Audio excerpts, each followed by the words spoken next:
gather together as my followers, I am there among them. Today here on Family Talk, you're in for a treat. A fascinating conversation featuring Gary Bauer, Senior Vice President of Public Policy here at the Dr. James Dobson Policy Center, and Michelle Bachmann, former Congresswoman and current member of the JDFI Board of Directors. They're going to continue their conversation about some of the current events that are literally shaping history and to show us how God's hand is all over these events. By the way, Michelle Bachmann also serves as the Dean of the Robertson School of Government at Regent University. She is the co-chair of the Jerusalem Prayer Breakfast and a former Congresswoman from Minnesota. Well, there's a lot to get to, so let's join Gary Bauer and Michelle Bachmann right now here on Family Talk.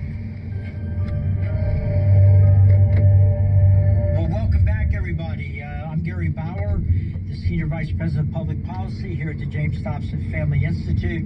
If you were with us yesterday, you know that Michelle Bachmann and I discussed some really important events that have occurred in our country recently. Today, we're going to continue that conversation about what's going on in America and what's going on behind the scenes. There's so much to get on with here, so let's jump right into it. Oh, Gary, I'd love to. Thanks so much. You know, Michelle, I know you're a student of history. George Washington, before he became President of the United States, fighting in the French-Indian War, was in a battle in which he, among other things, had to deliver a message for his commanding officer to other troops. And this is the famous story, although I fear they don't teach it anymore in many of our schools, that we do at Regent. We do at Regent University. Fantastic. I wouldn't have expected anything else. But when he finished the ride, he counted 8 bullet holes in his coat and hat, and yet none of them had hit him.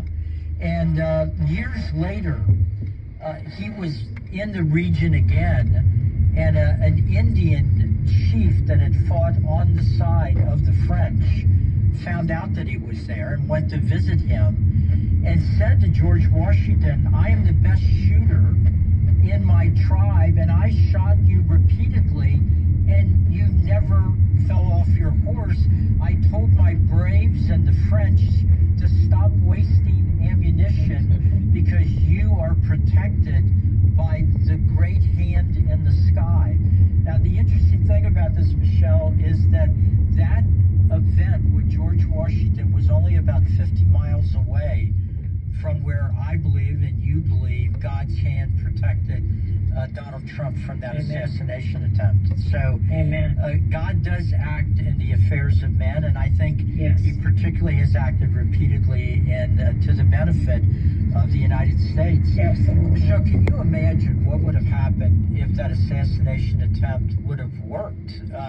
You know, people are saying Donald Trump was spared. Well, America was spared. And given the divisions in our country, if that assassin had killed the former president, I don't even want to think about where we would be today in our nation, given all the divisions that we have. No, you're right. I'm old enough to remember when John F. Kennedy was assassinated. You may be as well.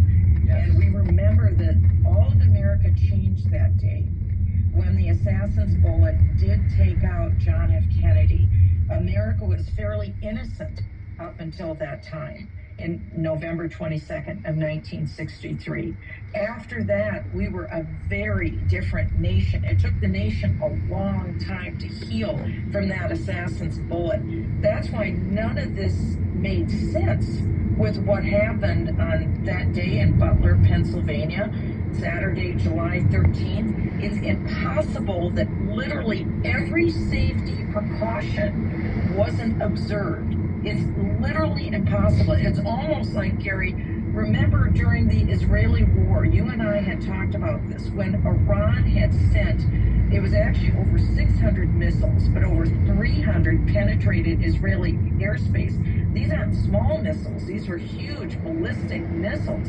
And there was a famous physicist who said that it was mathematically impossible that people weren't killed from these Iranian missiles. It's impossible. It was, again, we have been witnesses to the miraculous hand of God intervening to protect the Jewish people and the Jewish state in this very recent jihadist war that Iran has declared against Israel. And we've seen it now in Butler, Pennsylvania, in a